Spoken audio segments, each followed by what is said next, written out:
सारी गति થાય। हाँ, जय जिनेन्द्र, जय जिनेन्द्र। देखिए, आत्मा हमेशा बॉडी के अंदर से जब भी बाहर निकलेगा ना, उसको सीधा ऊपर ही जाना है। कहाँ जाना है?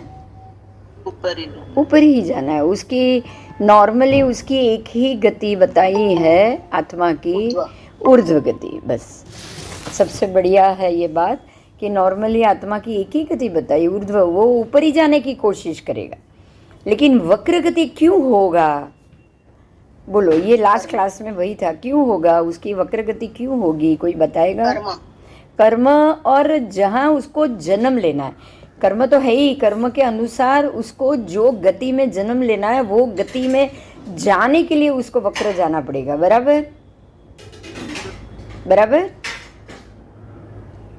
अच्छा, अब यहाँ एक और बात है जो मैं आपको समझाना चाहूँगी, और वो है आनुपूर्वी। क्या? आनुपूर्वी। ये एक और बात है जिसको हमको समझना पड़ेगा। ये बात ये है कि आनुपूर्वी 4 प्रकार की होती है। यहाँ ये टॉपिक नहीं आया है, लेकिन कंटिन्यूटी होने के कारण मैं आपको ये समझा रही हूँ। ठीक है, ठीक है। हमें रुजु गति के साथ आनुपूर्वी को लेना पड़ेगा, और इसीलिए मैं समझाना चाहूँगी आपको कि आनुपूर्वी क्या होती है। स्थानकवासी करे ही अनुपूर्वी ने नहीं, ये वो आनुपूर्वी अलग है। वो आनुपूर्वी जो गिनने की है वो अनानुपूर्वी, आनुपूर्वी, वो दोनों चीज अलग। अच्छा, ये आनुपूर्वी एक ऐसी शक्ति हो, या कुछ भी आप उसको कह सकते हो, क्योंकि इनको एक काम सौंपा गया है। आनुपूर्वी को एक काम सौंपा गया है। देखिए, गति कितनी है हमारी? 4 गति। नरक गति, मनुष्य गति, तिर्यंच गति और देव गति। बराबर। अब अगर कोई एक प्राण निकला, उसके शरीर से मृत्यु हुई, किसी जीव की मृत्यु हुई, शरीर उसने छोड़ा और आत्मा वहां से बाहर निकली, आत्मा सीधी कहाँ जाएगी? ऊपर, सीधी ऊर्ध्व में। देखो, ये मृत्यु स्थान, ये आपको पिक्चर दिख रहा है ना आपको? आओ पिक्चर में समझो। देखो, मेरा कर्सर घूम रहा है, ये मृत्यु स्थान है। अब यहां से आत्मा सीधा किधर जाएगा? सीधा ऊर्ध्व में ही जाएगा ना। पहले तो उसकी गति ऊर्ध्व ही होगी। अब उसके आने वाला जन्म, अगर मान लो कि उसका जन्म नरक में होना है, तो अनुपूर्वी उसको, नरकानुपूर्वी कौन लेने आएगा उसको? नरकानुपूर्वी लेने आएगा। अगर उसका जन्म देव गति में होने वाला है तो कौन लेने आएगा? देवानुपूर्वी। समझ में आ रहा है? देवानुपूर्वी उसको लेने आएगा। और अगर मनुष्य गति में जन्म लेना होगा तो उसको तिर्यक लोक में जाना है, तो वहां कौन लेने आएगा? मनुष्यानुपूर्वी। मनुष्यानुपूर्वी दोनों को ज्वाइन किया है, मनुष्यानुपूर्वी। और अगर उसको तिर्यंच गति में जाना होगा तो तिर्यंचानुपूर्वी। समझ में आया? जो गति का अपना आयु बांधा होगा वो उदय में आएगा। तुरंत आप मर गए तो आने वाली गति उदय में आ गई। जैसे मान लो कि श्रेणिक राजा मर गए, तो जैसे ही श्रेणिक राजा के प्राण निकले, नरकानुपूर्वी, उनको नरक में जाना है, तो नरकानुपूर्वी उदय में आ जाएगी। और तुरंत नरकानुपूर्वी उनकी आत्मा को पकड़ के सीधे नरक के द्वार तक लेके जाएगी। तो अब उनको वक्र गति करनी पड़ेगी ना। हाँ, समझ में आया वक्र गति क्यों होती है? जीव को तो वक्र गति करनी ही नहीं है, उसको तो सीधा ऊपर ही जाना है ना। आत्मा को तो, आत्मा तो वहां से छूट के सीधा ऊपर जाना चाहता है।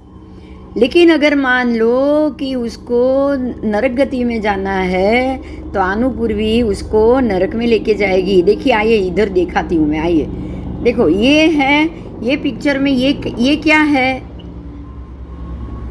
ये हमारा मनुष्य तिर्यक लोक है ना, ये बराबर बीच में, नीचे नरक है, ये है। अब यहाँ तिर्यक लोक के ये मान लो कि ये देवलोक में से अगर कोई जीव जन्मा हो, यहाँ से हम यहाँ की बात करेंगे, तिर्यक लोक की श्रेणिक राजा की बात करेंगे। मान लो श्रेणिक राजा का जीव यहाँ से छूटा, तो वो यहाँ से सीधे तीसरी नरक में, पहली नरक में जाएगा रत्नप्रभा में, तो उसको लेने कौन आएगा? हाँ, नरकानुपूर्वी। बस बस। तो जैसे हमारे कर्म की जो 153 कर्म प्रकृति है, उसमें त्रिक होती है। त्रिक कर्म ग्रंथ अगर किसी ने जाना पढ़ा होगा तो उसको पता होगा। देव त्रिक, मनुष्य त्रिक, नरक त्रिक और तिर्यंच त्रिक। क्या होता है? उसको त्रिक बोला जाता है, मतलब 3 चीज़ें एक साथ होती है। मैं नरक त्रिक की बात कर रही हूँ। नरकानुपूर्वी, नरकायु और नरक गति, तीनों एक साथ होगी। समझ में आ रहा है? तीनों का उदय एक साथ में होगा। ये समझ में आया?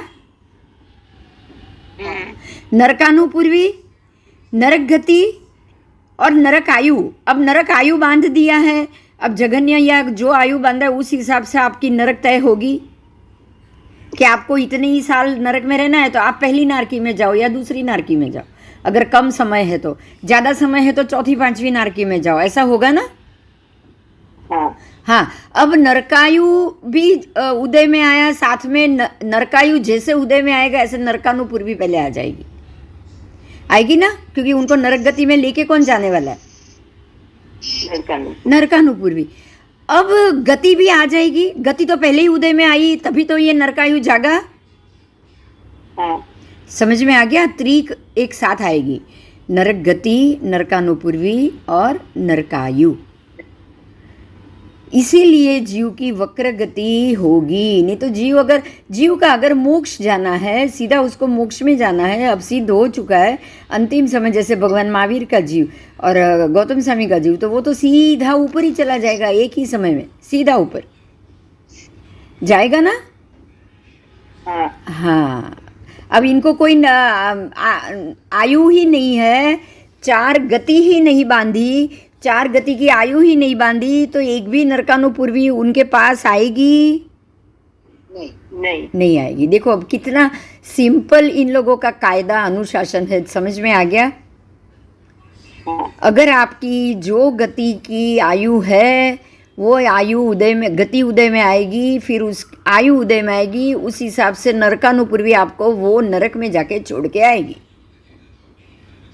जैसे ही गति उदय में आई, मनुष्य गति, आयु उत्पन्न होगी। अगर आयु में आपके 50 साल या 100 साल जीना है तो सीधे नरकानुपूर्वी आप मनुष्य अनुपूर्वी आएगी और आपको लेके 100 साल के मनुष्य का की जगह कहाँ है? तो 5वें आरे में, भरत क्षेत्र में।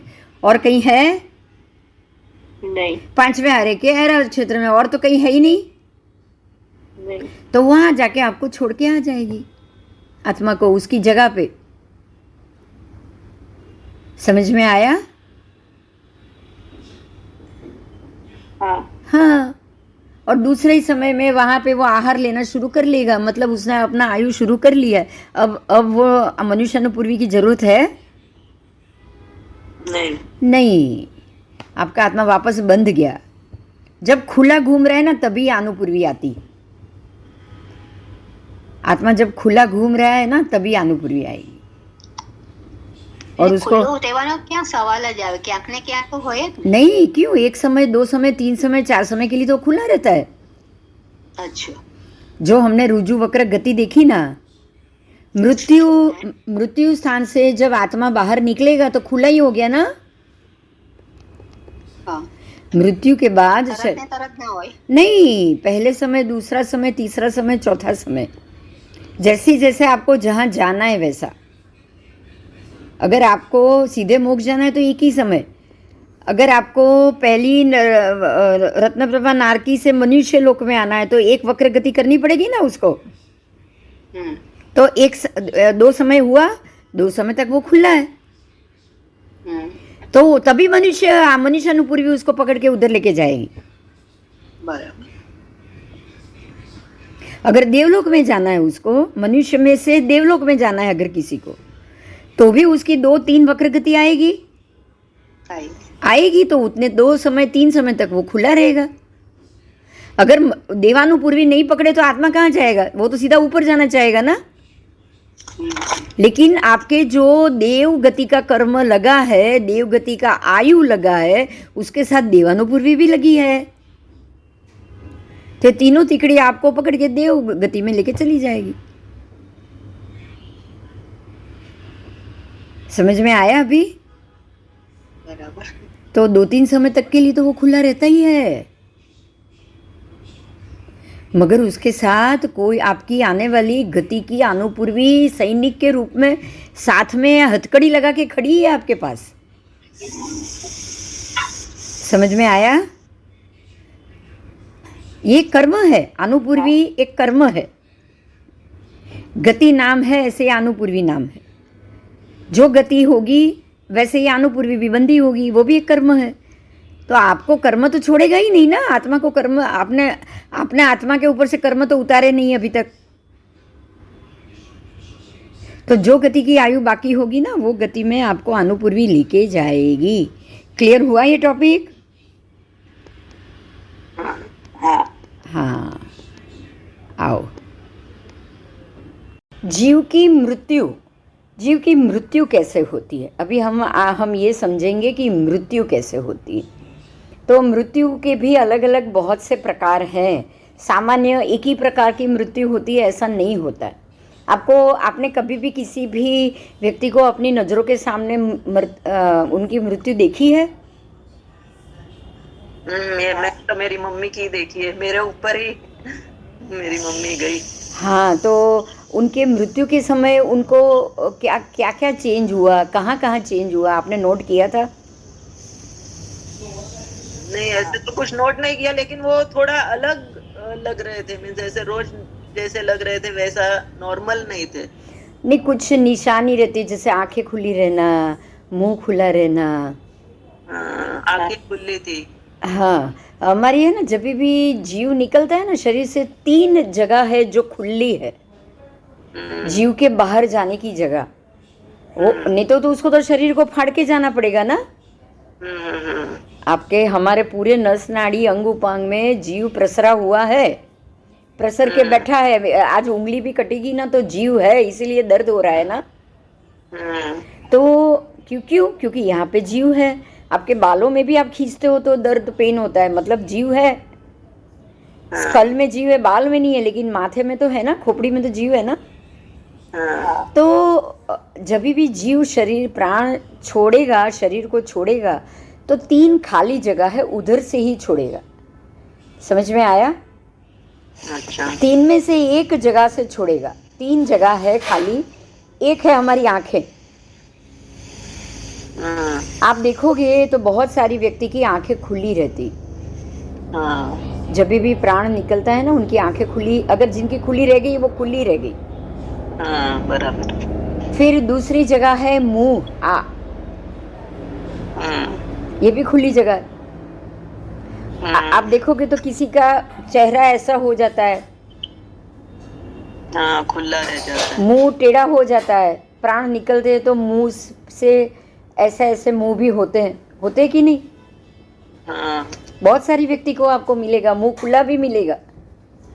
या फिर जो पेन होता है लास्ट समय तो मुंह टेढ़ा हो जाता है, ऐसे कुछ भी, और प्राण निकलते हैं।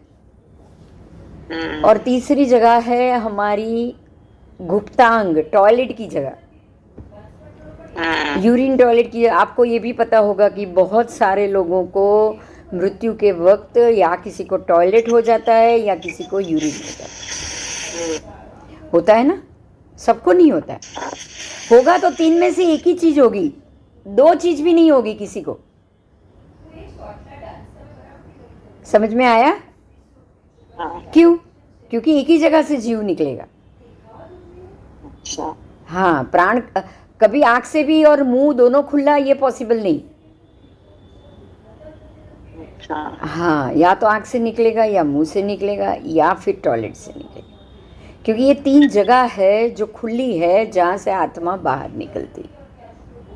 अब आपको यहाँ पे एक चीज़ समझनी है कि अगर आँखों से निकला तो वो उत्तम व्यक्ति है, उत्तम कक्षा है, अब उसकी गति अच्छी होगी। मुंह से निकला तो उसकी गति मध्यम होगी, और नीचे से निकले हैं प्राण तो उसकी गति अधोगति होगी, क्योंकि ऊर्ध्व मध्य और अधो तीनों अलग अलग जगह है ना, तीनों अलग अलग जगह है। ठीक है, तो ऐसे तो ये तीन चीज है ही। अब और कुछ खास करके ये तो तीन प्राण निकलने की बात हो गई, समझ में आया?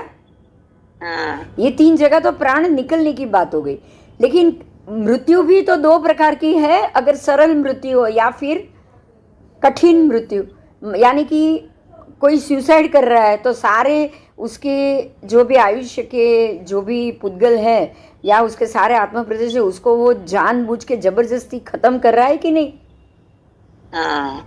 और एक सरल व्यक्ति शांत रूप में उसकी आयु खत्म हो गई और उसके प्राण जा रहे तो वो बिल्कुल शांत अवस्था में जाता है ना, समाधि मरण बोलते हैं ना उसको। वो बिल्कुल शांत होके मरा है। तो ये जो अलग अलग दो मुख्य भेद आए, एक है बाल मरण, दूसरा है पंडित मरण। मैम वो एक्सीडेंट वगैरह हो जाता है तो फिर वो किस में आएगा? हाँ, वो बाल मरण में आए, वो समाधि मरण में नहीं। एक्सीडेंट, अगर आपके अंतिम समय में आपकी समाधि अच्छी होगी तो ही आपका समाधि मरण आएगा। पंडित मरण, समाधि मरण है वो ही पंडित मरण। अच्छा, हमारे शास्त्र में तो दो नाम, समाधि तो मैं कह रही हूँ क्योंकि आपके मन की समाधि होनी जरूरी। पंडित मरण वही हुआ, आप पंडित हो, आप शांत हो और आप नौकर गिनते गिनते जानबूझ के पता है प्राण छूट रहे हो और आप बिल्कुल सपन अवस्था में उसको छोड़ रहे हो, खुशी खुशी छोड़ रहे हो, खुशी खुशी शरीर का त्याग। और एक जगह ऐसा है, दूसरी जगह ऐसा भी है कि बहुत सारे काम है, बहुत सारे टेंशन है, बहुत सारा नुकसान हो चुके हैं, वो आप आत्महत्या कर रहे हो तो वो क्या खुशी खुशी छोड़ रहा है? नहीं, वो खुशी खुशी नहीं छोड़ रहा है।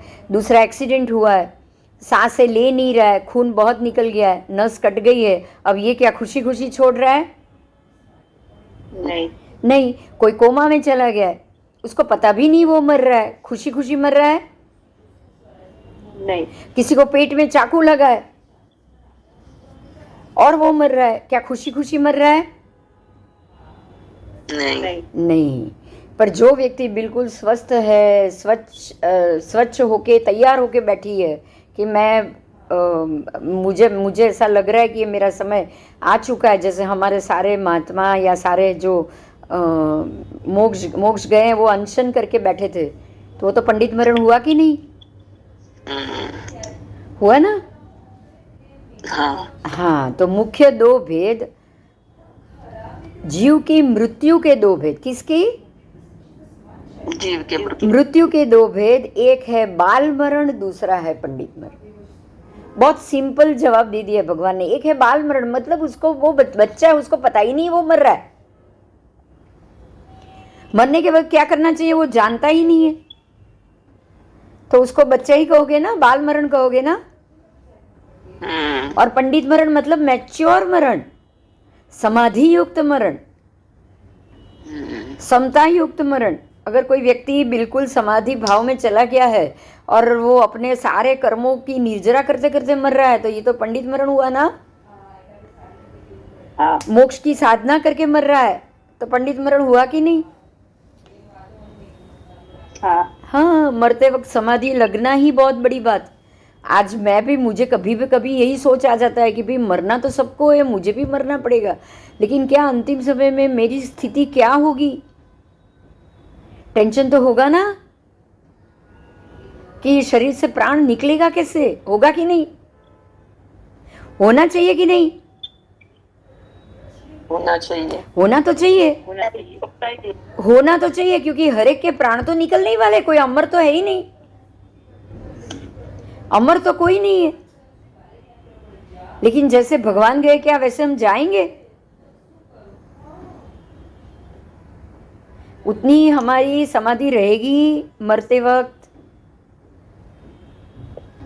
उसके लिए क्या करना चाहिए पता है? समाधि मरण के लिए, समाधि मरण के लिए रोज यही सोचना चाहिए, आहार शरीर उपधी पचखू पाप अढार, मरण आव्यू तो सब वो सिरे, अगर मैंने जी लिया तो छूट। समझ में आया? हाँ। तो ही आपके मन में समाधि लगेगी, नहीं तो लगेगी क्या? नहीं। ये भी सोचना चाहिए कि अरे सब जीव अपने अपने कर्मों के अधीन है। अगर बच्चा है मेरा, उसको बेटा है, उसको टेंशन है या प्रॉब्लम है, हेल्थ प्रॉब्लम है या फाइनेंशियल प्रॉब्लम है, पता नहीं कल क्या होगा, तो मुझे क्या सोचना चाहिए? मुझे यही सोचना चाहिए भाई सब अपने अपने कर्मों के अधीन जी रहा है। आज मैं हूँ, कल मेरी गैरहाजिरी में इससे भी बुरा होगा, तो उसको भगवान तो शांति से उसको कर्म खत्म करने में सुविधा करना, और कुछ नहीं करना है, कोई टेंशन नहीं करना। समझ में आया? आप क्या रुकने वाले हो उसके लिए? नहीं। उसके कर्म जब अशुभ कर्म चल रहे होंगे, आपकी आयु खत्म हो गई होगी, फिर भी आप नीचे आके उसको मदद करने वाले हो? नहीं। नहीं नहीं। तो अभी क्या वो चिंता करने से आपकी मृत्यु में असमाधि होगी तो क्या उससे कोई उसको कुछ फायदा होगा? नहीं।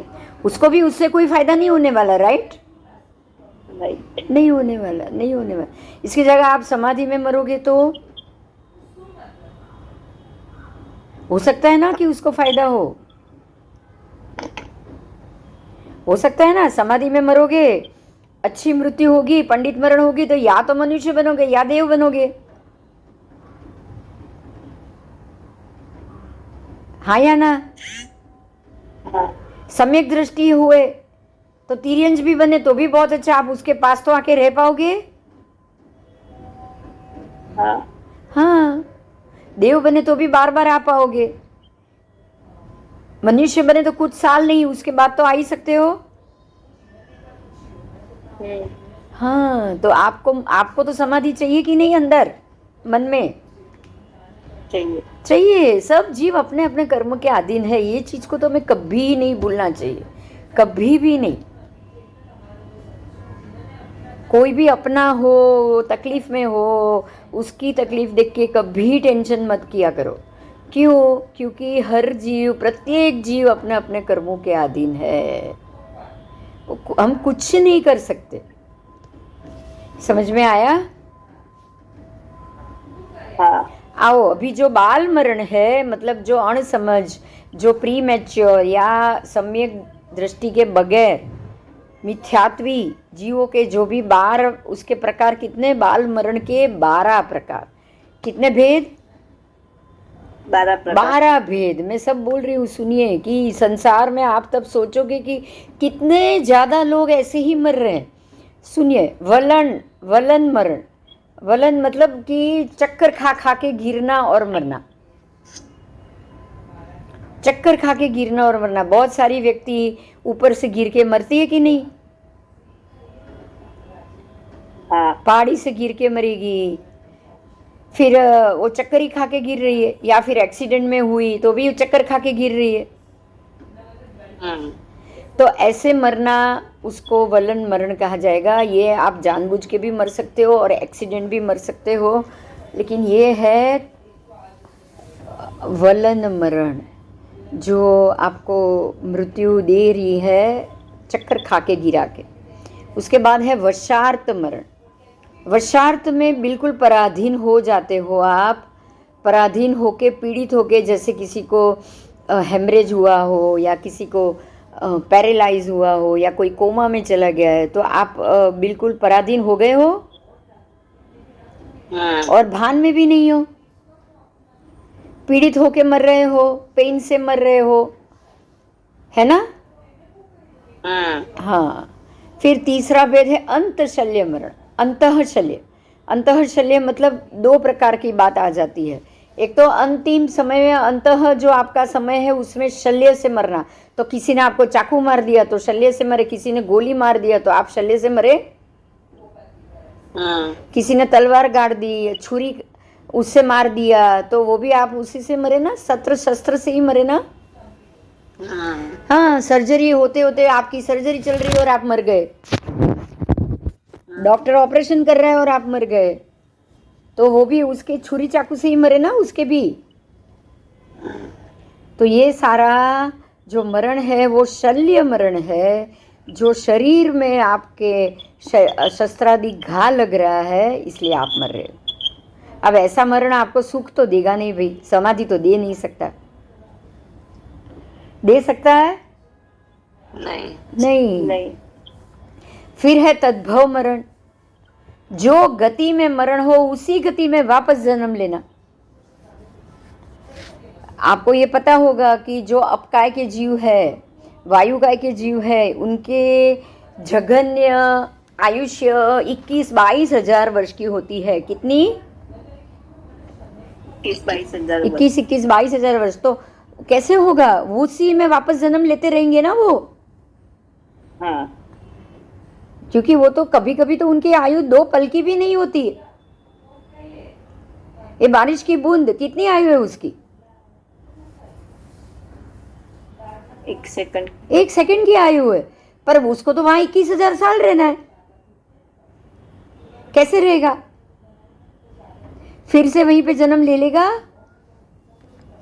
हाँ, तो उसको तद्भव मरण कहा जाता है। उसके बाद पहाड़ी से गिर के मरना। आप पहाड़ी से गिरे हो, शरीर के टुकड़े हुए हैं, टूटा है, हड्डी टूटी है, ये अलग रूप से मरण है कि नहीं? हाँ। उसके बाद वृक्ष के ऊपर से गिर के मरना, ये भी अलग टाइप का मरण है, क्योंकि आप खुद जमीन से ऊपर चढ़े हुए हो। बराबर? हाँ। फिर पानी में डूब के मरना। अब पानी में डूब के मरे हो, उसमें भी आपका दम ही तो घुटेगा ना पानी के अंदर, तो जबरदस्ती प्राण गए। जबरदस्ती ही प्राण गए आपके, कोई आपकी मर्जी से तो आप मरे नहीं हो। समाधि रहेगी नहीं वहां पे। समाधि रहेगी क्या किसी को? आपकी अंतिम समय तक कोशिश बचने की रहेगी। और अगर कोई नहीं बचा पाया, सामने कोई खड़ा है और आपको बचाने नहीं आया, तो गुस्सा भी आ जाएगा। आ जाएगा, कषाय भी आ जाएगा। ये कोई भी मरण, ऐसे 12 में से एक भी मरण सम्यक दृष्टि या समाधि वाले नहीं। उसके बाद अग्नि में जल के मरना, ये भी वैसा ही हुआ ना? हुआ। अग्नि में जलकर मर रहे हो तो शारीरिक कष्ट, शारीरिक पीड़ा तो बहुत सारी होने वाली।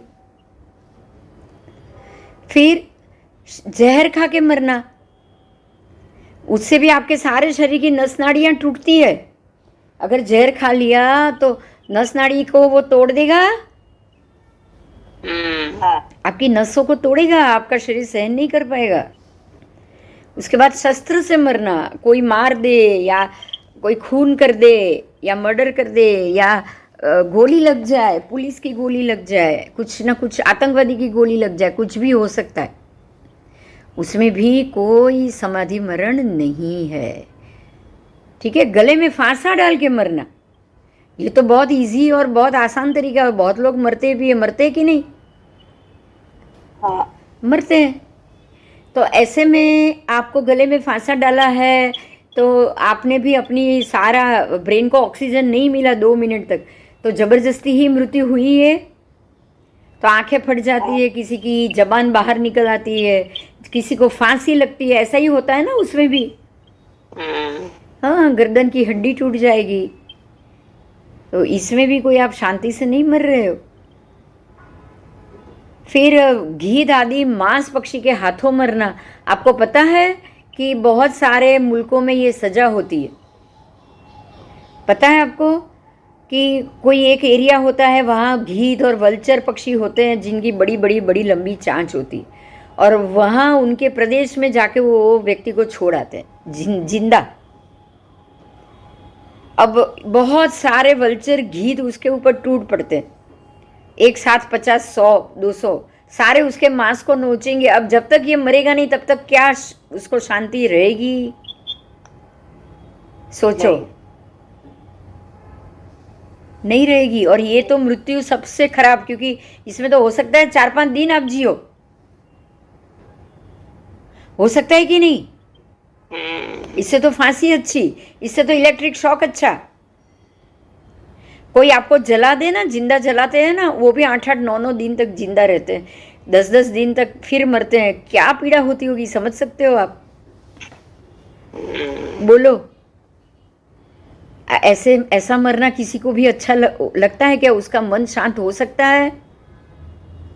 नहीं। नहीं हो सकता, बिल्कुल नहीं हो सकता। तो ये 12 प्रकार से आपको यहाँ मरण के प्रकार बताए मैंने, सब मैंने बोल दिए हैं। तो आपको ये समझ में आ जाएगा कि जो मैंने बोला है ना वो ही सारे 12 प्रकार है। तो इन 12 प्रकार से बाल मरण प्राप्त करते हुए जीव मरने के बाद कहाँ जा सकते हैं? कुछ समझ में आता है आपको? कहाँ जाएंगे बोलो? नरक। हाँ, नरक में बार, अनंत बार नरकी में जाएंगे, अनंत बार, एक बार नहीं, अनंत बार। क्योंकि जो सारा गुस्सा किया है या क्रोध कषाय, मान कषाय, ये सब सबसे ज़्यादा कषाय, कषाय की पीड़ा आपको नरक में ही सजा मिलती है, सबसे ज़्यादा कषाय की पीड़ा। ठीक है? तो अनादि अनंत इस 4 गति वाले संसार में परिभ्रमण करने वाला अनादि अनंत, मतलब ये कौन हुआ? मन। जो जीव कभी भी मोक्ष नहीं जाने वाला, अभवी हुआ ना? हाँ। अनादि काल से भी भटक रहा है, अनंत काल तक भटकने वाला है, ये कभी मोक्ष नहीं जाएगा, अनंत काल तक यही रहने वाला है। तो ये यहाँ से जाएगा नहीं, ये तो दो में से एक ही बात होगी, या यहाँ रहेगा या जाएगा, एक ही बात होगी ना? हाँ। तो ये तो जा ही नहीं सकता, मतलब अभवी है। तो अभवी को तो बार बार ये सब में से निकलना पड़ेगा कि नहीं? हाँ। खुद किसी को मारो, खुद मरो, खुद का मर्डर हो या आप किसी का मर्डर करो, क्या होगा? यहीं पे ही हिसाब चुकता किए जाते होंगे ना? हाँ, मोक्ष तो उनका होना ही नहीं है, अभवी जीव का तो, अनंत अनादि। तो ये तो संसार में ऐसे जीव, ज्यादातर मरण तो ऐसे जीवों का ही होगा ना, ऐसा बोलो। हाँ, जो अभवी जीव है, अनंत काल तक यहाँ रहने वाले हैं, उनको कभी भी पंडित मरण पॉसिबल है? नहीं। नहीं। तो जो ऐसी व्यक्ति है जो सुसाइड टेंडेंसी वाली है, जो अधिक गुस्सा वाली है, अधिक क्रोध वाली है, आपको क्या करना चाहिए? संभाव रखना चाहिए। संभाव भी, और हो सके उतना दूर रहना चाहिए उनसे, हो सके उतना। क्यों पता है? वो आपकी बात तो कभी मानेगी ही नहीं। मानेगी क्या? नहीं, कभी नहीं मानेगी। और आप सलाह दिए बगैर रह नहीं पाओगे। हाँ। आप सलाह दिए बगैर रह नहीं पाओगे। आपकी कोशिश वही रहेगी, मैं इसको समझाऊं, मैं इसको समझाऊं। बाद में गुस्सा होके वो क्या करेगा? आपको वो सुग्रीव की कहानी याद है ना? सुग्रीव अपना माला कैसा बनाता है? बारिश से पहले ही बना देता है। एक बार वो बंदर आके वो झाड़ पे बैठा था, बारिश बहुत आ रही थी और बंदर को ठंडी लगी थी कि नहीं? हाँ। उसके दांत कड़कड़ होते थे, तो कड़कड़ की आवाज से सुग्री बाहर आया, वो सुग्री पक्षी बाहर निकला। उसने देखा ये बंदर ठंडी में ठूठू हो रहा है, अब इससे तो रहा नहीं गया शिखामण दिए बगैर। क्या शिखामण दी उसने?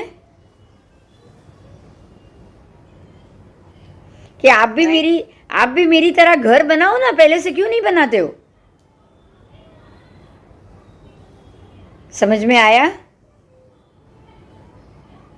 हाँ। तो बंदर को आ गया गुस्सा कि तेरे जैसा घर में कहाँ बनाने बैठूंगा। उसको आ गया गुस्सा, उसने तो वो जो सुग्रीव, मैं क्या बोल रही थी, सुग्री का माला भी तोड़ दिया, उसके बच्चे भी नीचे ही, अंडे वंडे भी गिर गए, मर गए, और सुग्री को भी उसने गला पकड़ के ऐसा करके मार दिया। क्या फायदा हुआ बताओ किसी को बेवजह शिखामण देकर? कुछ फायदा हुआ? नहीं हुआ ना, कोई फायदा नहीं हुआ ना। इसी कारण से आपको अगर ऐसी कषाय युक्त, मान युक्त, माया युक्त व्यक्ति मिले तो हाथ जोड़ के उससे दूर रहो। समझ में आया? हाँ। कोई सिखामण देने की जरूरत नहीं। एक बात ध्यान से समझना, उसको सब पता है। हर एक व्यक्ति जानता ही है कि उसके लिए क्या सही है क्या गलत, लेकिन फिर भी फ्रस्ट्रेट में आके या उसको जो कर्मवश होगा या गुस्से में आके वो ऐसा कर रहा होगा, या फिर वो बिल्कुल विनयहीन है इसलिए कर रहा है, या फिर वो अभी भी उसको संसार में ज्यादा भटकना इसलिए कर रहा है। आपको कुछ भी पता है क्या? नहीं पता है। फिर क्यों हमको जाके ढापण करना चाहिए? करना चाहिए? तो घर वाले या अपने कोई क्लोज रहेंगे तो तभी भी नहीं करना चाहिए। मना किया है भगवान ने, ये भी मना किया है कि आपको पता है, एक मैं एग्जाम्पल दूं। भगवान की पुत्री थी प्रियदर्शना, बराबर? और वो और जमाली दोनों भगवान से ही झगड़ के बाहर निकल गए थे संग में से। बोलो, एक ही पुत्री और बाहर निकल गई। भगवान उसको समझाने बैठे थे? नहीं। फिर एग्जाम्पल तो हमारे सामने है, क्यों नहीं समझाने गए? जुदा थईने पुत्री जमाई केवो विरोध करता, याद है ना ये स्तवन? हाँ। गली गली घूम घूम के भगवान का विरोध कर रहे थे वो। फिर भगवान गए समझाने? नहीं। अब समझ में आ रहा है कि ज्यादा से ज्यादा समझदार को इशारा काफी है। समझदार व्यक्ति को इशारा ही काफी होता है। ना समझ को आपको इशारा तक नहीं करना है। अगर समझदार को एक ही इशारा करना है तो ना समझ को कुछ भी कहने की जरूरत है? नहीं। फिर क्यों? पता है, कारण एक ही बात है कि कोई भी जीव अब बुद्धिशाली तो है ही वो। ऐसा तो है ही नहीं कि उसमें दिमाग नहीं है। ऐसा तो नहीं वो एकदम छोटा बच्चा है, उसको आता नहीं है। ऐसा तो है ही नहीं ना। हाँ। फिर आपके कहने से, आपके बताने से, आपकी सिखामण से वो ज्यादा गुस्सा हो जाएगा, कुछ उल्टा ही करने बैठ जाएगा। क्योंकि इंसान की दो ही फितरत होती है, या तो सही करो या तो फिर सामने वाले का भी बिगाड़ दो। होती है कि नहीं बताओ? अच्छा होगा तो सही करने जाएगा, समझदार होगा, समाधि युक्त होगा, समता युक्त होगा तो काम सही करने जाएगा। और अगर नहीं होगा तो बिगाड़ देगा, आपका भी बिगाड़ देगा। ठीक है? तो इस चीज को यहाँ समझाया है कि अगर ऐसा कुछ भी हो, आपको अपना संसार घटाना अगर आप चाहते हो तो आप ऐसी सभी व्यक्ति से दूर रहो, क्योंकि आपको अपने ये संसार से बाहर निकलना है। ठीक है? भगवान निकल गए। भगवान ने अपनी पुत्री जमाई दोनों को अपने अपने कर्मों के ऊपर छोड़ा कि नहीं छोड़ा? बताओ। गौतम स्वामी को भी उनके कर्मों पे छोड़ दिया। गौतम स्वामी के भी साथ में रहे नहीं ना वो अंतिम समय में? नहीं रहे। उनके कर्म में भगवान से दूर जाना था। भगवान ने जानबूझ के दूर नहीं किया है। समझ में आया? परमात्मा ने जानबूझ के नहीं किया है। उनको, गौतम स्वामी को परमात्मा से दूर रह के केवल ज्ञान होना था। अब वो दूर जा ही नहीं रहे थे इतने दिन से।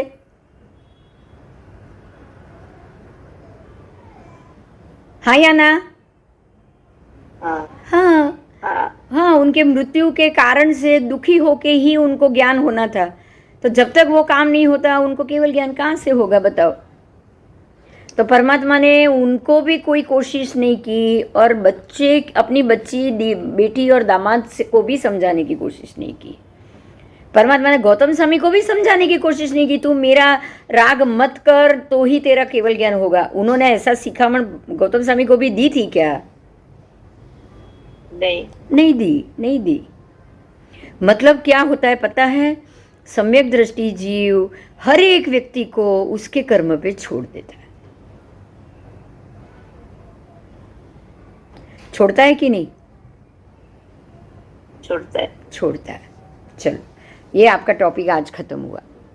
ठीक है, जीव, जीव की गति, जीव की आयु, आयु के प्रकार, पंडित मरण, बाल मरण के 12 भेद, सब कुछ समझ में आ गया? थोड़े में है लेकिन सब कुछ बहुत डिटेल से है ना? है थोड़ा ही लेकिन बहुत डिटेल्स। ठीक है, चलो अब जो हमारा अब दूसरा जो टॉपिक चैप्टर है उसमें गणिपीठक की बात की है। गणिपीठक का मतलब है कि आचार्य भगवंत की पेटी, शास्त्रों की मंजूषा। क्या? शास्त्रों की मंजूषा। अब मैं पहले आपको एक बात बताऊं कि गणिपीठक यक्षराज देव हैं, मालूम है आपको? नहीं। आपको यक्षराज गणिपीठगा, आप संतिक्रम बोलते हो? हाँ। उसमें है ये शब्द, पता है? यक्षराज गणिपीठगा, गह दिसिपाल सुरिंदा, शांति में भी आता है। हाँ। सयावी रखंतु जीण भत्ते। समझ में आया? हाँ। तो ये यक्षराज गणिपीठक देव है। कौन है? देव है।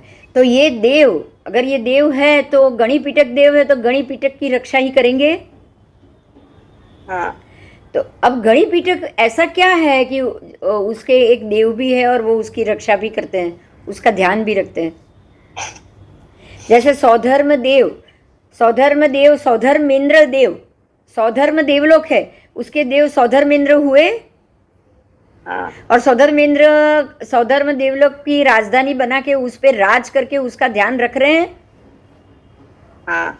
ऐसे ही गणिपीठक यक्षराज गणिपीठक की ध्यान रख रहे हैं। गणिपीठक का मतलब क्या है? तो उसमें आज गणिपीठक आचार्यों की, शास्त्रों की पेटी है और उसके 12 अंग है। कितने अंग है? 12 अंग। आपने द्वादशांगी सुना है ना आपने? हाँ, तो द्वादशांगी है, वो ही है गणिपीठक। और द्वादशांगी के भी 12 अंग और गणिपीठक के भी 12 अंग। गणिपीठक उसके देव है जो द्वादशांगी की रक्षा करते हैं। समझ में आया? हाँ, तो गणिपीठक के 12 अंग है। उसके नाम है आचारांग, सूत्रकृतांग, स्थानांग, समवायांग, भगवती व्याख्या प्रज्ञति, पूरा एक नाम है। ज्ञाता धर्म कथा, उपासक दशांग, अंतकृत दशांग, अनुत्तर औपपातिक, प्रश्न व्याकरण, विपाक सूत्र और दृष्टिवाद सूत्र। समझ में आया? ये 12 के 12 जो अंग है, अंग सूत्र, वो है हमारे शास्त्रों की मंजूषा के सूत्र पाठ, और उसकी रक्षा करते हैं गणिपीठक यक्षराज। समझ में आया? हाँ, तो जब भी तीर्थंकर परमात्मा का कहीं पर भी समवसरण में उनका उत्पत्ति स्थान होगा, वहाँ पे जो भी गणधर भगवंत और बाकी आचार्य भगवंत आएंगे तो परमात्मा उनको त्रिपदी देंगे, और वो त्रिपदी से लेकर वो गणधर भगवंत द्वादशांगी की रचना करेंगे। ठीक है? इस प्रकार से द्वादशांगी बताई है। तो 12 नाम भी आपको बता दिया। 12 आगमों में क्या क्या टॉपिक है वो मैं बताती हूँ आपको। बताऊँ ना? चलो, 12 आगमों में क्या क्या टॉपिक है। सबसे पहले है आचारांग सूत्र आगम। जो आचारांग सूत्र है उसमें पहला अंग कहा गया है उसको, प्रथम अंग, और उसमें श्रवण निर्ग्रंथों का सुप्रशस्त आचार बताया है। आचारांग सूत्र में आचार शब्द से ही आप जान लोगे, इसमें साधु भगवंतों के आचार बताए हैं। समझ में आया?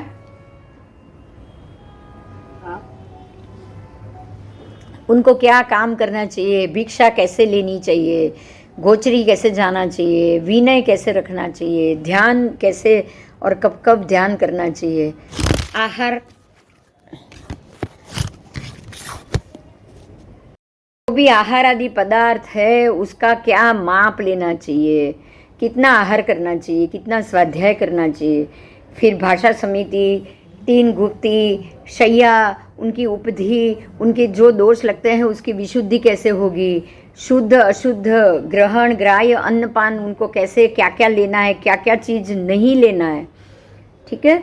उसके बाद व्रत, नियम, तप, ये सारा वर्णन किसमें है? आचरण सूत्र।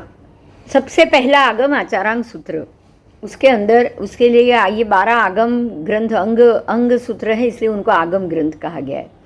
तो ये जो 12 आगम है वो अंग सूत्र, और अंग सूत्र होने के कारण ये प्रथम अंग आचारंग सूत्र उसको कहा गया है। दूसरा है सूत्र कृतांग। सूत्रकृत, इस अंग में स्व सिद्धांत पर सिद्धांत, मैं और अन्य व्यक्ति दोनों के सिद्धांत, फिर जीव अजीव, जीव क्या है, अजीव क्या क्या है, जीव के क्या लक्षण, अजीव के क्या लक्षण, उसके बाद लोक अलोक। देखिए आपको यहाँ एक चीज देखनी है, सूत्र कृतांग आगम ग्रंथ में आपको दोनों चीज एक दूसरे से विरोधी मिली। हाँ, जैसे कि स्व सिद्धांत और पर सिद्धांत, फिर जीव अजीव, उसके बाद लोक अलोक, दोनों एक दूसरे से ऑपोजिट है।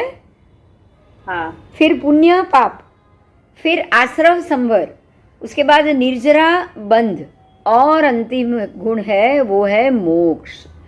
तो ये जो इस प्रकार के आपको यहाँ विशेषण युक्त प्रवचन के शब्द मिले हैं, उसके कारण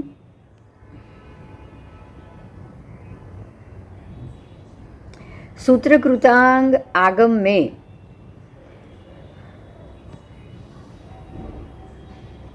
जो जो पदार्थ हमारे पास है वो और इतर दर्शनों के उससे मोहित हो या उससे संदिग्ध हुए हैं ऐसे नव दीक्षित की बुद्धि, क्योंकि है ना तुरंत नव दीक्षित हो या अन्य कोई हो, अन्य दर्शन, अन्य धर्म, हिंदू धर्म में उनका दिमाग चला जाता है, अपनी बुद्धि से उसमें मोह युक्त होके वो अपने अपने हिसाब से तर्क और लॉजिक निकालते रहते, बराबर। तो ये ऐसे लॉजिक आने से, ऐसे तर्क वितर्क आने से, वो तर्क वितर्क की शुद्धि के लिए, उसको शुद्ध करने के लिए 180 क्रियावादियों के मत बताए हैं। इसमें 180 क्रियावादी के मत, फिर 84 क्रियावादी के मत, उसके बाद 67 अज्ञानवादी के मत, 23 प्रकार के विनयवादियों के मत, और ये सबका परिक्षेप करके यहाँ स्व सिद्धांत का स्थापन किया गया है। समझ में आया? इस आगम में स्व सिद्धांत, पर सिद्धांत, अन्य धर्म, अपना जैन धर्म, ये सबकी मीमांसा की गई। ठीक है, ठीक है। हाँ, चलो आगे ठाणांग सूत्र। ठाणांग सूत्र वो तृतीय अंग है, इसमें भी स्व सिद्धांत, पर सिद्धांत, जीव अजीव, लोक अलोक, इसकी ही स्थापना की गई है, इसकी ही बातें मिलेगी। फिर समवायांग सूत्र चौथा, ये इसमें भी स्व सिद्धांत, पर सिद्धांत, एकादि संख्या पूर्वक पदार्थों का निरूपण, और द्वादशांग गणिपीठक के, द्वादशांग के जो गणिपीठक है उसके पर्यवों का भी यहाँ प्रतिपादन किया गया है। समवायंग सूत्र की अपनी अलग ही महत्वता है, उसमें अंक से क्या क्या शास्त्र में क्या क्या चीज़ बताई है वो बताया। जैसे कि देवलोक तो 12 देवलोक, फिर 156 कर्म प्रकृति, उसके बाद अष्टकर्म 8 आएगा तब कर्म बताए हैं, इस प्रकार से उसमें बताया गया। अब है पंचम सूत्र, अंग सूत्र, वो है भगवती सूत्र। ये बहुत ही बढ़िया और बहुत ही उत्तम आगम ग्रंथ है।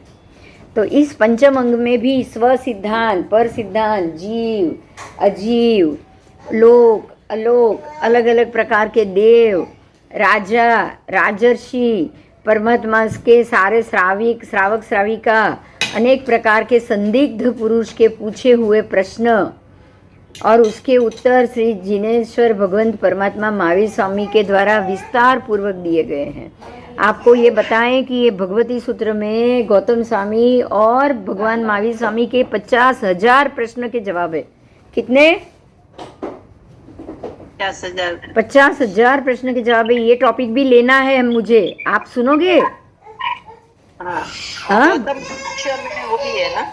हाँ जी, गौतम पृच्छ करके जो हाँ, है। गौतम पृच्छा तो बहुत छोटी की किताब है वो, अच्छा, उसको भी लेंगे। लेकिन ये एक ऐसा आगम है जिसमें कम से कम 50,000 से ज्यादा प्रश्न गौतम स्वामी ने ही किए।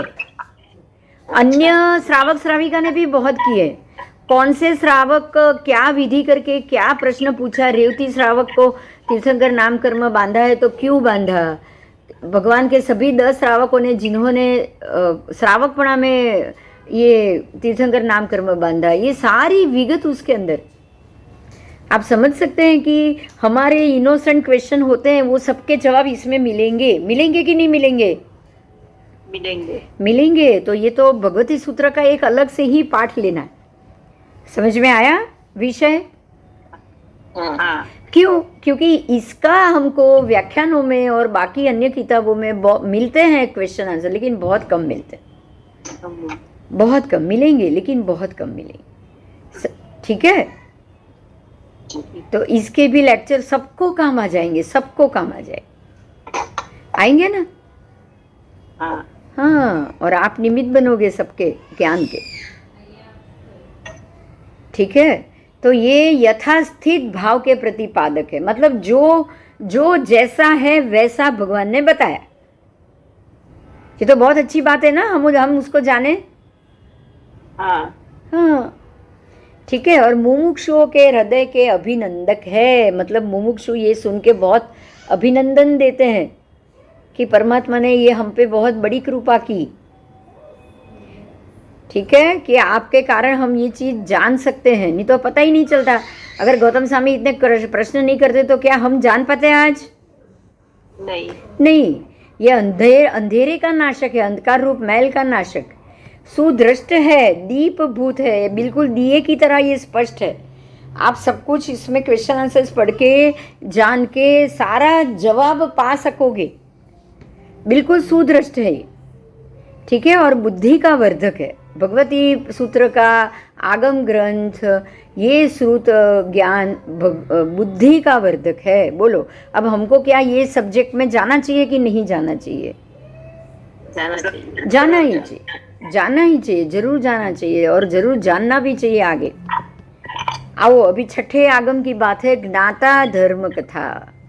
इसमें भूत पुरुष के नगर, धर्माचार्य, राजा, धर्मकथा, प्रवज्या, देवलोक गमन, तो तप, बोधि लाभ, तप लाभ, ऐसे बहुत सारे यहाँ पे आपको लाभ मिलेंगे।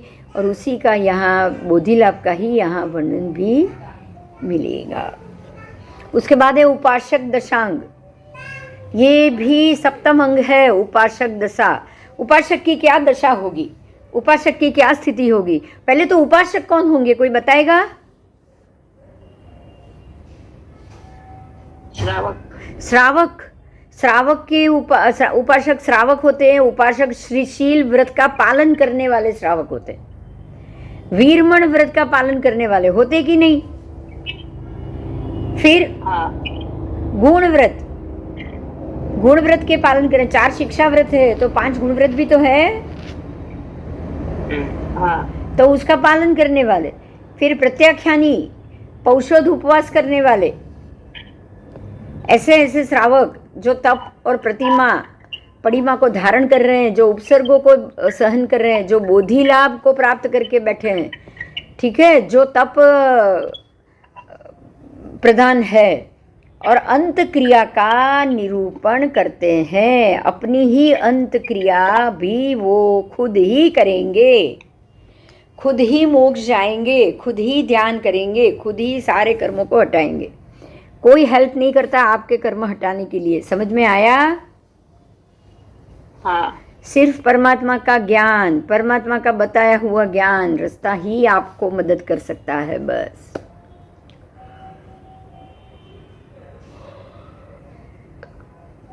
इस पुस्तक में आप क्या सीखोगे? तो परित्याग प्रवज्या, त्याग वाली प्रवज्या, त्याग वाली दीक्षा। क्या सीखोगे आप? त्याग वाली दीक्षा। त्याग, क्या त्याग वाली, क्या परित्याग? तो पुरुषों के भोग परित्याग, पुरुषों के, अंतकृत पुरुषों के, या फिर अंतकृत स्त्रियों भी आ गई, तिर्यंज भी आ गए। अंतकृत का मतलब क्या? जो अपनी अंतिम अवस्था कर रहे हैं, अंतिम कृत्य कर रहे हैं। समझ में आया?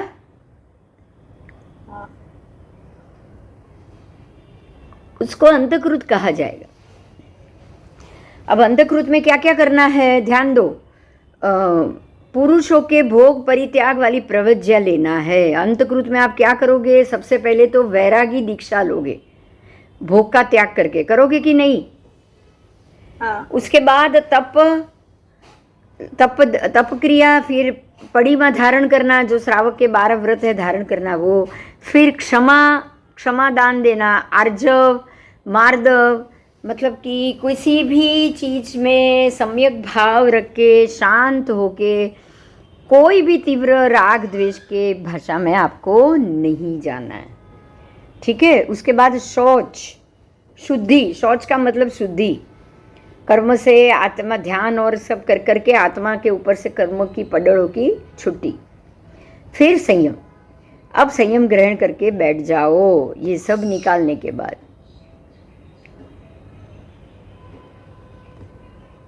उसके बाद है ब्रह्मचर्य क्रिया। संसार में हो, भोग का त्याग करोगे, अब ब्रह्मचर्य का पालन नहीं करोगे तो चलेगा नहीं, क्योंकि आपको संसार बढ़ाना नहीं है। अब संसार बढ़ाना नहीं है तो नई पीढ़ी बढ़ानी है क्या? नहीं। ठीक है? तो गुप्ती, फिर अप्रमाद योग, 3 गुप्ती का को समझना है, उसका पालन करना है। फिर अप्रमाद योग करना है, फिर स्वाध्याय, उसके बाद ध्यान, फिर कर्म का क्षय और केवल ज्ञान की प्राप्ति आदि निरूपण होता है। उसके बाद है 8वां अनुत्तरोपपातिक। 9वां है अनुत्तरोपपातिक, अनुत्तर औपपातिक। ठीक है? तो उसमें नगर, उद्यान, चैत्य, वनखंड, राजा के माता पिता, धर्माचार्य, धर्मकथा, भोग परित्यागी, और ये सब त्याग करने के बाद जो वैराग्य उत्पन्न होता है, उस वैराग्य की यहाँ साधना करनी होती है। ठीक है? अब है 10वां प्रश्न व्याकरण। ये अंग में भी कितने प्रश्न है? 108 प्रश्न है, 108 अप्रश्न है, 108 प्रश्न है। उसके बाद है विद्या के अतिशय। विद्या के अतिशय बहुत है। आपको ये बता दूं मैं कि विद्या प्राप्त होने में लब्धि प्राप्त होती है, उसको अनंत लब्धि निधान कहा जाता है। समझ में आया आपको? गौतम स्वामी को बहुत सारी विद्याएं आती थी। सूर्य का किरण पकड़ के वो सीधे ये पर्वत चढ़ गए, अष्टापद।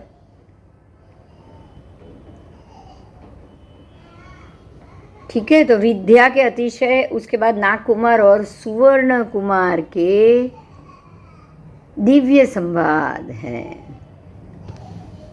समझ में आया? प्रश्न व्याकरण में क्या है? अप्रश्न क्या होता है? अप्रश्नों में जैसे 108 प्रश्न है ना, ऐसे ही 108 अप्रश्न भी हुए। मतलब अगर मैं कोई प्रश्न कर रही हूँ, ध्यान दीजिएगा, अगर मैं कोई प्रश्न कर रही हूँ तो ये प्रश्न, अगर सिद्धांत के सामने ये प्रश्न ही मुझे करने के लायक नहीं है, तो ये अपने आप अप्रश्न हो गया। अच्छा, अगर मैं कोई प्रश्न करूं जो बिल्कुल बेबुनियाद है, जैसे मैं ये प्रश्न करूं कि भगवान मुझे मरना ही नहीं है, मुझे अमर बना दो, तो ये बिल्कुल बेबुनियाद हुआ।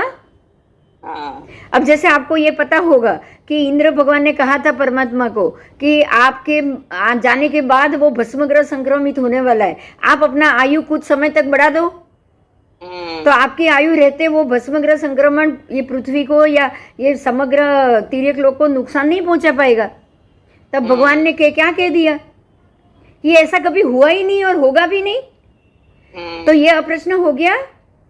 अच्छा, ठीक है, अपने आप ये प्रश्न ही खत्म हो जाता है। प्रश्न के तो 108 के तो जवाब मिले, 108 अप्रश्न के भगवान ने जवाब दिए होंगे क्या?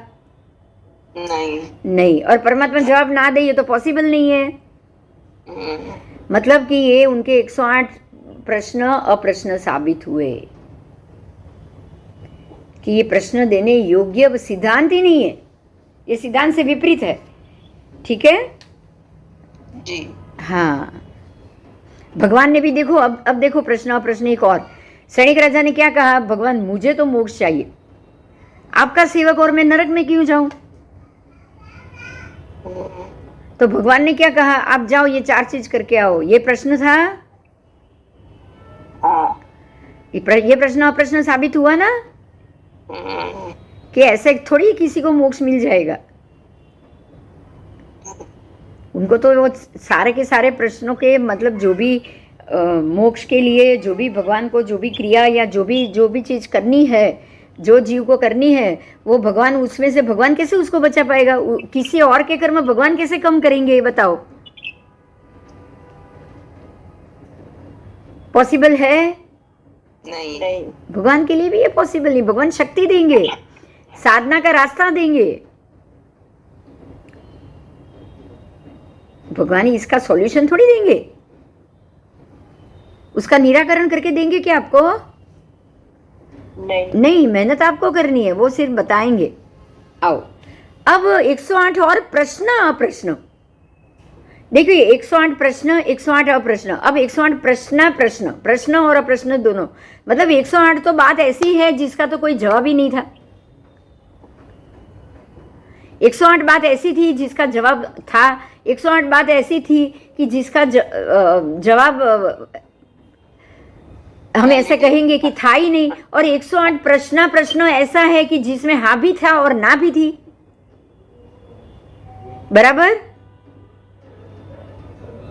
जैसे एक प्रश्न भगवती सूत्र का, मुर्गी पहले या इंडा?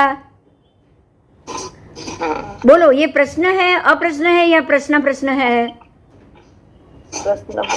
ये प्रश्न है, ये प्रश्न नहीं है। मुर्गी पहले या इंडा, दो में से एक जवाब आए तो वो प्रश्न हुआ। भगवान कहे इंडा पहले तो ये जवाब हुआ। बराबर? हाँ, अब अप्रश्न भी कहां से हुआ, क्योंकि जवाब तो है।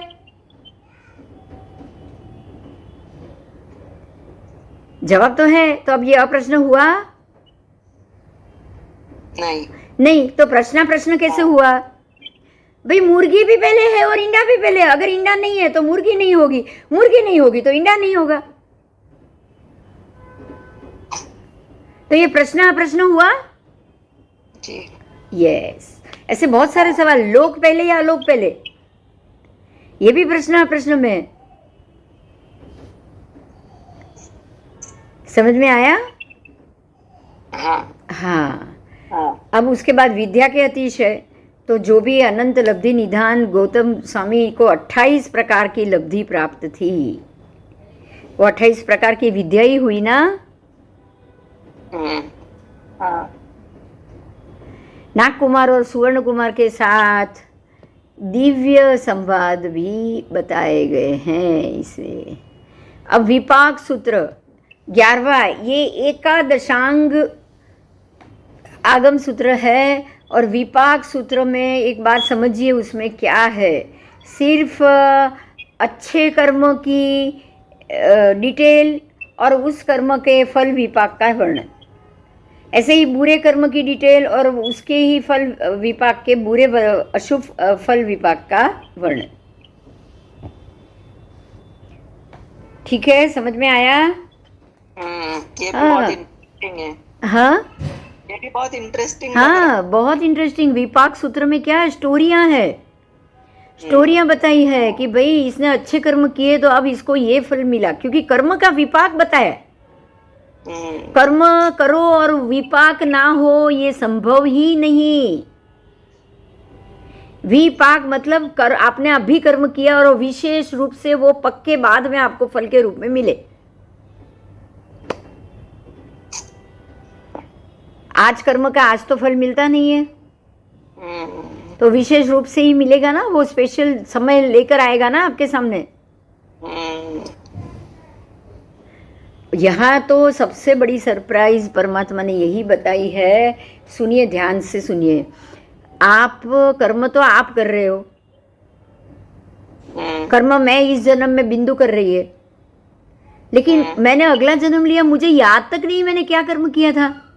बराबर। बोलो, याद भी नहीं है क्या कर्म। अगर याद रहता तो मेरा तो हर बार कर्म दुगुना दुगुना चौगुना होता ही जाता ना। मुझे भूलने का या माफ करने का मौका मिल पाता नहीं। एक व्यक्ति का दोष होगा तो वो 100, 500, 1000, 10,000 करोड़ जन्म तक उसी का ही दोष रहता ना, अगर मुझे याद रहता तो। किसी का अगर मैं भूल गई तभी मैं किसी की भी छोटी सी गलती माफ कर करके वो कर्जा उतार रही हूं, नहीं तो क्या मैं उतार पाती? नहीं। तो ये दुष्कृत और सुकृत कर्म का फल क्या मिलेगा, कैसा मिलेगा, किसको कैसा मिला, उसी का वर्णन है। ठीक है। और अंतिम 12वां दृष्टिवाद सूत्र। अब इसके ये दृष्टिवाद सूत्र के प्रत्याख्यान प्रवाद, ठीक है, उसका एक चैप्टर का नाम है, क्या है? प्रत्याख्यान प्रवाद। क्या है? प्रत्याख्यान प्रवाद। प्रत्याख्यान प्रवाद।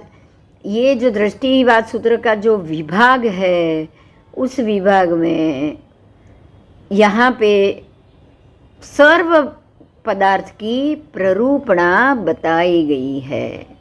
क्या बताया है? सर्व पदार्थ।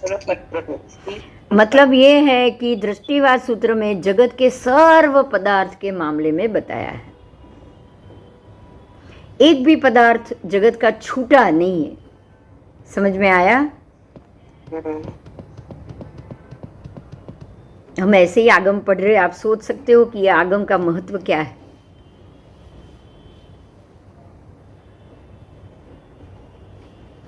ठीक है, आगे जाऊं मैं?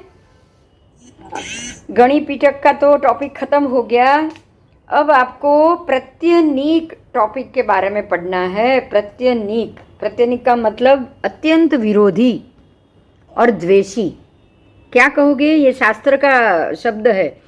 ऐसे ही कोई प्रत्यनीक शब्द बोलेगा तो याद नहीं रहेगा। रहेगा? नहीं। इसलिए यहाँ लिखा है कि प्रत्यनीक का क्या मतलब।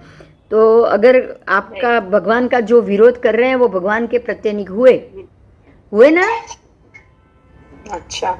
हाँ, जिसने भगवान का विरोध किया वो उनके प्रत्यनीक हुए। ठीक है। ऐसे ही किसी का विरोध करने वाला, किसी का भी, मेरा अगर कोई विरोध कर रहा है तो वो मेरे लिए प्रत्यनीक होगा। बराबर? हाँ। तो अब गुरु की अपेक्षा से 3 प्रकार के प्रत्यनीक होते हैं। 3 प्रकार के प्रत्यनीक। पहला प्रत्यनीक है आचार्य प्रत्यनीक, दूसरा है स्थविर जो साधु अभी अभी बना है वो प्रत्यनीक, और तीसरा है उम्र, विद्या और दीक्षा के काल की अपेक्षा जो साधु बड़ा है उसको स्थविर कहते हैं। ठीक है? हाँ। तो स्थविर प्रत्यनीक के प्रत्यनीक के 3 भेद है, आचार्य प्रत्यनीक, उपाध्याय प्रत्यनीक और स्थविर प्रत्यनीक। क्यों? क्योंकि एक साधु, एक आचार्य है तो दूसरे आचार्य उसका विरोध करते हैं कि नहीं करते हैं? करते हैं। तो जो अब विरोधी को आचार्य विरोधी, आचार्य द्वेषी ऐसा तो नाम बताएंगे नहीं ना, इसलिए उनको बहुत सॉफ्ट शब्द दे दिया, आचार्य प्रत्यनिक। ऐसे ही उपाध्याय महात्मा विरोध करेंगे तो उनका, अगर उपाध्याय महात्मा का कोई और विरोध करे तो उसको क्या कहेंगे? उपाध्याय प्रत्यनिक। फिर साधु का विरोध करे तो उसको स्थविर प्रत्यनिक। समझ में आया? हाँ, आओ आगे जाएंगे। दूसरा भेद है गति की अपेक्षा से 3 प्रत्यनिक। अब गति की अपेक्षा से, ये गुरु की अपेक्षा से था। किसकी अपेक्षा से था? गुरु की। अब गति की अपेक्षा से 3 किया है, इहलोक प्रत्यनिक, परलोक प्रत्यनिक और उभय लोक प्रत्यनिक। इहलोक मतलब इस लोक में कोई प्रत्यनिक हो, परलोक मतलब दूसरे आने वाले भव में कोई प्रत्यनिक हो, और तीसरा उभय लोक, आ भव और परभव बनने में। समझ में आया? हाँ, तो इहलोक प्रत्यनिक कौन? इहलोक विरोधी। इहलोक विरोधी कौन? तो इंद्रियादिक से प्रतिकूल, अज्ञान कषाय से आचरण करने वाले। ये सारे इस जन्म के द्वेषी हुए। इंद्रियों से प्रतिकूल काम कर रहे हैं, अज्ञानी है, कषाय का आचरण कर रहे हैं, तो वो अपने ये भव को ही खत्म कर रहे हैं ना। समझ में आया? जो आप अपने ही इस भव को कर्मों से लाद लाद के खत्म करो तो आप क्या हुए? इहलोक प्रत्यनीक हुए कि नहीं? और आप ये गति की अपेक्षा से है, क्योंकि इस भव की गति परभव की गति हुई ना दोनों। हाँ, अब आई परभव की गति, परलोक प्रत्यनिक, इंद्रियों के विषय के भोग में तत्पर रहने वाले। अगर आपने ये भव में इंद्रियों के विषय के भोग के विषय में ही तत्पर रहे तो अगले भव में आप यही संस्कार लेके जाओगे। जाओगे ना? हाँ, अब अगर अगले भव में आप यही संस्कार लेकर गए और उभय लोक में, अरे परलोक में आपने यहाँ कषाय किए, अज्ञान किया, समझ में आ रहा है? आपने गलत काम किए तो क्या होगा? वो वाला जन्म भी बिगड़ जाएगा। वो भी बिगड़ जाएगा। इंद्रियों के विषय में जो भोग में जो तत्पर रहने वाले हैं, दूसरे भोग में भी तत्पर ही रहने वाले। अगर आपकी कुछ समझ आई और कहीं से लिंक टूटी तो आपका वो जो बेस है वो टूटेगा, नहीं तो आप तो और पारे में चढ़ते ही जाओगे ना। हाँ, ठीक है। तो इंद्रियों के विषय के भोग में तत्पर रहने वालों को परलोक प्रत्येक कहा गया है, क्योंकि आप ये जन्म में तो इंद्रिय के विषय में तत्पर हो ही गए हो, लेकिन इतने पंचेंद्रिय जीव की हिंसा की है अब्रह्म का सेवन कर करके कि आने वाले भव में तो आपकी भव की गिनती में आपको बार बार जन्म मरण तो लेना ही पड़ेगा। तो क्या आपने आने वाला भव बचाया?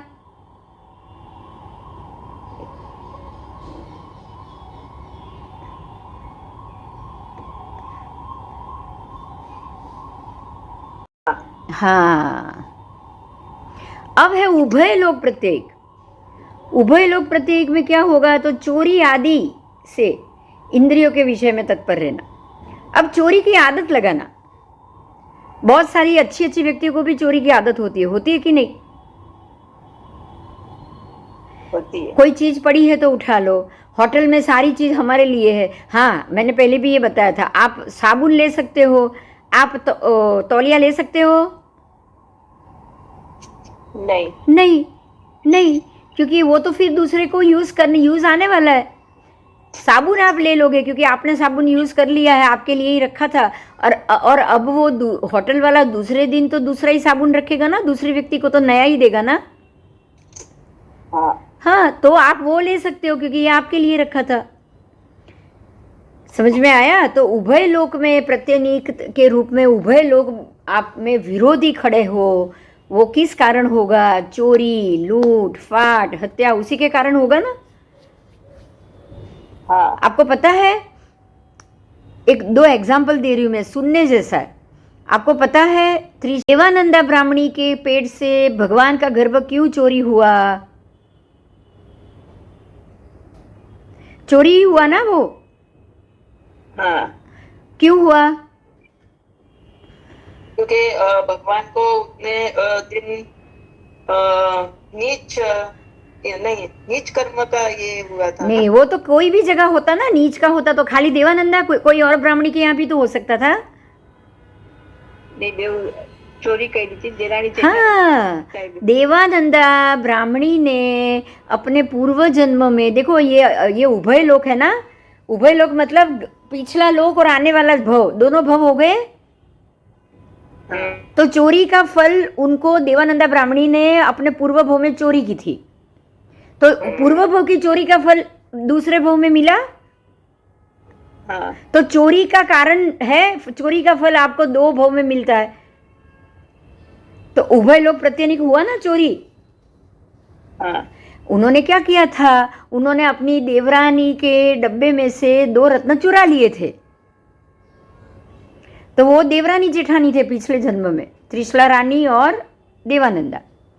तो उन्होंने त्रिशला रानी के रत्न चुरा लिए, उन्होंने उनका रत्न चुराया, तो दूसरे जन्म में त्रिशला रानी ने उनके गर्भ रत्न को वापस ले लिया, तो उन्होंने भी रत्न ही लिया ना। हाँ, इस प्रकार से चोरी का फल मिलता है। आपको दूसरे जन्म में उसका फल चुकाना ही पड़ेगा, कुछ भी हो। ठीक है? ठीक है। तो चोरी आदि करने से या खून आदि, मर्डर आदि या कुछ भी ऐसी करने से, उसके ही विषय, इंद्रियों के विषय में अगर आप तत्पर रहोगे ना, 1 नहीं, 2 नहीं, 4 नहीं, बार बार चोरी करते रहोगे, तो दूसरे भव में आपकी सारी चीज जाएगी कि नहीं जाएगी? बोलो। हाँ, उसका बुरा फल तो आपको मिलेगा ही मिलेगा।